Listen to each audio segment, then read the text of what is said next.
സാധനമോ? അതെന്താ? അവിടെ ഇല്ലാത്ത എന്ത് സാധനം ഇവിടെ നിന്ന് അങ്ങോട്ടേക്ക് കൊണ്ടുപോകാനുള്ളത്? അവൾ നഖം കടിച്ചുകൊണ്ട് ആലോചിച്ചു നിന്നു. നീ എന്താ മിത്ര അവിടെ നിന്ന് ആലോചിക്കുന്നേ?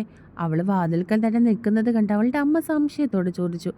അല്ലമ്മേ, ഗിരിയേട്ടൻ്റെ വീട്ടിലില്ലാത്ത എന്ത് സാധനമാണ് നമ്മുടെ വീട്ടിൽ നിന്ന് ഗിരിയേട്ടൻ്റെ വീട്ടിലേക്ക് കൊണ്ടുപോകുന്നത്? അതിന് ഗിരിയേട്ടൻ എന്തിനാ ബന്ധുക്കളെയും കൂട്ടി വരുന്നത്? അവൾ സംശയത്തോടെ തൻ്റെ അമ്മയോട് ചോദിച്ചു. ഓ, ഇങ്ങനൊരു പെണ്ണ്! ദൈവമേ, ഇതിനെ തന്നെയാണല്ലോ അവന് കെട്ടാൻ തോന്നിയത്. ലോകത്ത് എത്രയോ വിവരമുള്ള പെൺപിള്ളേരുണ്ട്, ഇങ്ങനെ ഒരെണ്ണം. അവളുടെ അമ്മ നെറ്റിയിൽ കൈവച്ചുകൊണ്ട് പറഞ്ഞു. എന്താ അമ്മേ? അവൾ നിഷ്കളങ്കമായി ചോദിച്ചു. ഇനി പൊട്ടി, നിന്നെ കാണാനാണ് അവൻ ബന്ധുക്കളെ കൂട്ടി വരുന്നത്. അവർ അവളുടെ മുഖത്തേക്ക് നോക്കി പറഞ്ഞു. എന്നെ കാണാൻ എന്തിനാ ഗിരിയേട്ടൻ ബന്ധുക്കളെ കൂട്ടി വരുന്നേ? ഗിരിയേട്ടൻ ഇപ്പം കൂടി എന്നെ കണ്ടിട്ട് പോയതല്ലേ ഉള്ളൂ. അവൾ വീണ്ടും സംശയത്തോടെ അവരുടെ മുഖത്തേക്ക് നോക്കി. ഹോ, ഇങ്ങനെ ഒരെണ്ണത്തിന് തന്നെയാണല്ലോ ദൈവമേ നീ എനിക്ക് തന്നത്. അവർ വീണ്ടും പറഞ്ഞതും അവളത് എന്താ എന്നുള്ള അർത്ഥത്തിൽ അവരുടെ മുഖത്തേക്ക് നോക്കി. നീ ശരിക്കും ഒരു പൊട്ടിയാണോ അതോ നിന്റെ അഭിനയമാണോ? അവർ സംശയത്തോട് ചോദിച്ചു. അമ്മ എന്തൊക്കെയാ പറയുന്നേ? എനിക്കൊന്നും മനസ്സിലാവുന്നില്ല. അവൾ വീണ്ടും അവരുടെ മുഖത്തേക്ക് നോക്കി പറഞ്ഞു. എടി പൊട്ടി, നിന്നെ പെണ്ണ് കാണാൻ അവൻ വരുന്നതെന്ന് അവർ അവളുടെ മുഖത്തേക്ക് നോക്കി പറഞ്ഞതും അത് കേട്ട് അവൾ ഞെട്ടി. ശരിക്കും? അവൾ സംശയത്തോടെ കണ്ണുകൾ വിടർത്തി അവരെ നോക്കി ചോദിച്ചു. ശരിയാണോ തെറ്റാണോ എന്നൊക്കെ നീ അവനെ വിളിച്ച് ചോദിക്ക്. എനിക്കവൻ പറഞ്ഞ കാര്യങ്ങൾ മാത്രമേ അറിയുള്ളൂ. അവർ പറഞ്ഞുകൊണ്ട് അകത്തേക്ക് കയറിപ്പോയതും അവൾ ഓടിച്ചെന്ന് അവളുടെ ഫോൺ എടുത്തു. പിന്നെ അവൻ്റെ ഫോണിലേക്ക് വിളിച്ചു. എന്താ? ഫോൺ എടുത്ത പാടെ അവൻ സംശയത്തോടെ അവളോട് ചോദിച്ചു. ഗിരിയേട്ടൻ ഇപ്പം എവിടെയായി?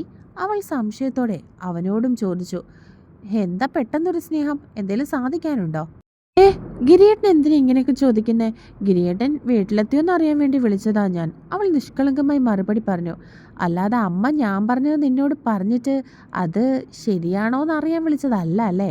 അവൻ ചിരിച്ചുകൊണ്ട് അവളോട് ചോദിച്ചു. അത് പിന്നെ അത് സത്യമാണോ?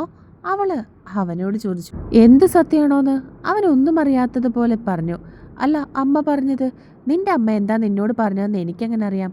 അമ്മ എന്താ പറഞ്ഞതെന്ന് പറയും, എങ്കിലല്ലേ അത് സത്യമാണോ കള്ളോ എന്ന് എനിക്ക് പറയാൻ പറ്റൂ.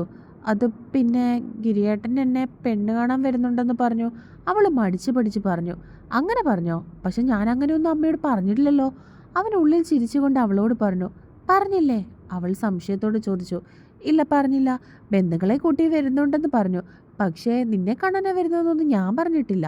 അവൻ പറഞ്ഞത് കേട്ട് അവൾക്ക് വിഷമമായി. ഹലോ, പോയോ? അവൻ ചോദിച്ചു. ഇല്ല, അവൾ മറുപടി പറഞ്ഞു. നീ എന്തോന്നും മിണ്ടാത്തത്? അവൾ മിണ്ടാതെ നിൽക്കുന്നത് കണ്ട് അവൻ വീണ്ടും ചോദിച്ചു. ഒന്നുമില്ല. ശരിയെങ്കിൽ ഞാൻ വെക്കുക. അവൾ പറഞ്ഞുകൊണ്ട് ഫോൺ വെക്കാൻ തുടങ്ങി. പിണങ്ങിപ്പോവാണോ എൻ്റെ പെണ്ണ്? അവൻ ചിരിച്ചുകൊണ്ട് ചോദിച്ചതും അവളുടെ കണ്ണുകൾ നിറഞ്ഞു. എനിക്ക് പെട്ടെന്നൊരാഗ്രഹം. ഇനി അധികം നീട്ടിക്കൊണ്ടു പോകാതെ എൻ്റെ ഗുണ്ടുമുളകിനെ എൻ്റെ സ്വന്തമാക്കാൻ തോന്നി. അതുകൊണ്ടാണ് ഇത്രയും പെട്ടെന്ന് കാര്യങ്ങൾ നീക്കാൻ ഞാൻ തീരുമാനിച്ചു. അടുത്ത ആഴ്ച ഞാൻ എൻ്റെ വീട്ടുകാരുമായിട്ട് നിന്നെ പെണ്ണ് കാണാൻ വരും. അവൻ ചിരിച്ചുകൊണ്ട് പറഞ്ഞതും അവളുടെ ചുണ്ടിൽ ഒരു പുഞ്ചിരി ഉണ്ടായി. അപ്പോൾ ഗിരിയേട്ടൻ്റെ വീട്ടുകാർക്ക് എന്നെ ഇഷ്ടമായില്ലെങ്കിലോ? എന്നെ വേണ്ടെന്ന് വെക്കുമോ? അവൾ സംശയത്തോട് ചോദിച്ചു.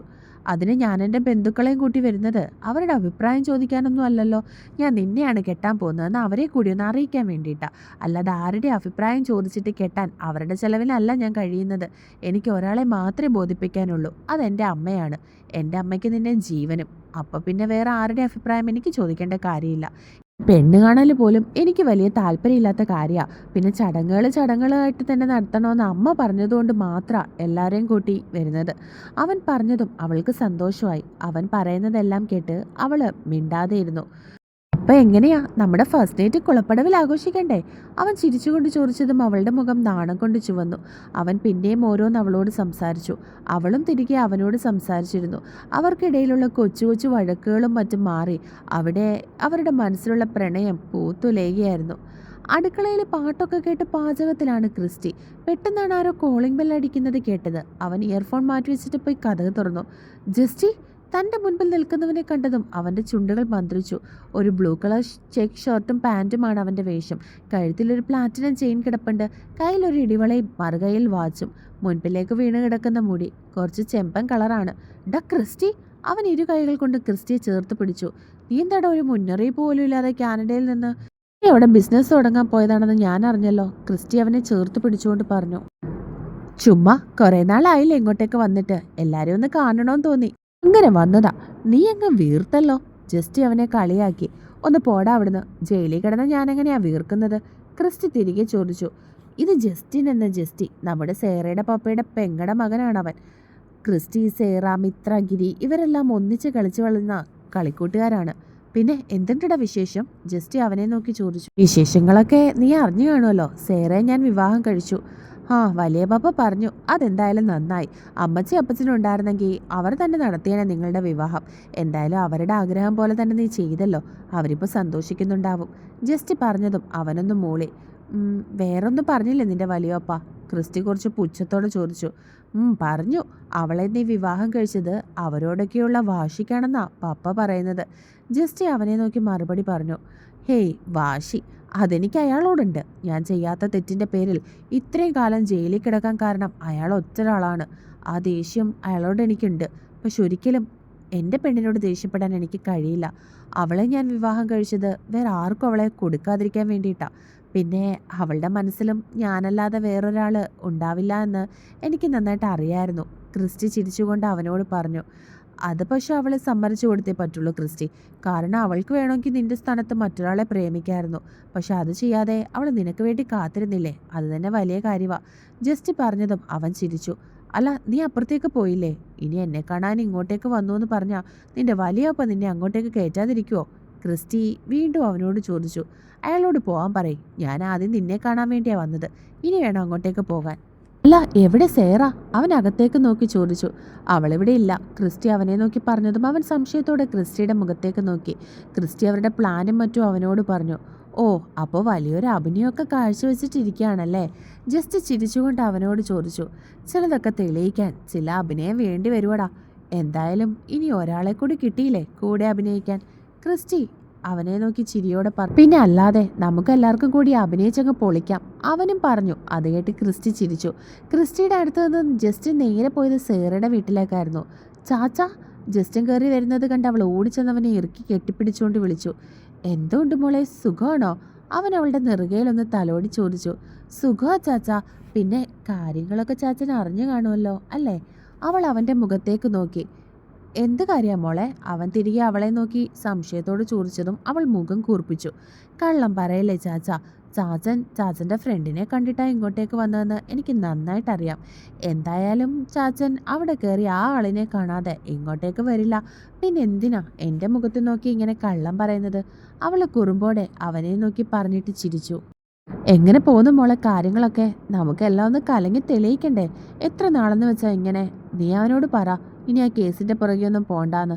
ഞാൻ പറഞ്ഞ അവന് ചിലപ്പോൾ എന്നോട് ദേഷ്യമാകും. അവൻ്റെ ഭാഗത്തുനിന്ന് നോക്കുമ്പോൾ ശരിയാ. കാരണം ചെയ്യാത്ത തെറ്റിൻ്റെ പേരിലാണല്ലോ അവൻ്റെ 7 വർഷം പോയത്. പക്ഷേ ഇനിയും അതിൻ്റെയൊക്കെ പുറകെ നടന്നു കഴിഞ്ഞാൽ നിങ്ങളുടെ ജീവിതമല്ലേ മോളെ പോകുന്നത്? അവൻ സംശയത്തോടെ അവളുടെ മുഖത്തേക്ക് നോക്കി. ചാച്ചൻ എന്തായി പറഞ്ഞു വരുന്നേ? അപ്പം നമ്മുടെ അപ്പച്ചനെ അമ്മച്ചി ഇല്ലാതാക്കിയത് ആരാണെന്ന് ചാച്ചൻ അറിയണ്ടേ? യഥാർത്ഥ കൊലയാളികൾ സുഖമായിട്ട് ജീവിക്കുന്നത് കാണാനാണോ ചാച്ചന് താല്പര്യം? അപ്പം നമ്മുടെ അപ്പച്ചൻ്റെ അമ്മച്ചിയുടെയും ജീവന് ഒരു വിലയില്ലെന്നാണോ ചാച്ചൻ ഈ പറയുന്നത്? അവൾ സംശയത്തോടെ അവൻ്റെ മുഖത്തേക്ക് നോക്കി. ഞാൻ അങ്ങനെയൊന്നും അല്ല പറഞ്ഞത്. അവൻ്റെ 7 വർഷം വെറുതെ പോയി. ഇനി അതിൻ്റെ പുറകെ നടന്ന് നിങ്ങളുടെ ജീവിതം കൂടി ഇല്ലാതാക്കണ്ടെന്ന് കരുതിയിട്ടാണ് ഞാൻ പറഞ്ഞത്. അവൻ അവളെ പറഞ്ഞു മനസ്സിലാക്കാൻ ശ്രമിച്ചു. ഞങ്ങളുടെ ജീവിതം പോയാലും സാരമില്ല ചാച്ച.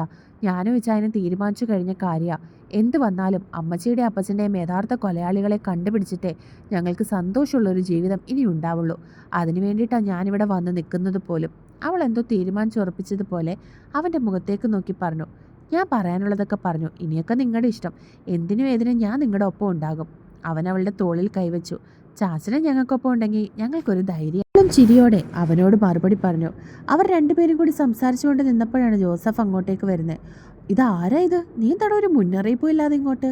അയാൾ സംശയത്തോടെ അവൻ്റെ മുഖത്തേക്ക് നോക്കി. ചുമ്മാ ഒരു സർപ്രൈസ് തരാമെന്ന് കരുതിയെങ്കിൽ. അവൻ ചിരിച്ചുകൊണ്ട് അയാളെ നോക്കി മറുപടി പറഞ്ഞു. രാവിലെ അവൾ വിളിച്ചിട്ട് പോലും പറഞ്ഞില്ലല്ലോ നീ വന്ന കാര്യം. ഞാനാ പറഞ്ഞത് ആരോടും പറയണ്ടാന്ന്. ഇവിടേക്ക് വരുമ്പോൾ എല്ലാവരും കാണട്ടെ എന്ന് കരുതി. അല്ല, അങ്കിളിന്ന് ഓഫീസിൽ പോയില്ലേ?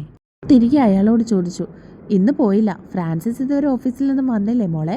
അയാൾ അവനെ മറുപടി പറഞ്ഞിട്ട് സേറയുടെ മുഖത്തേക്ക് നോക്കി ചോദിച്ചു.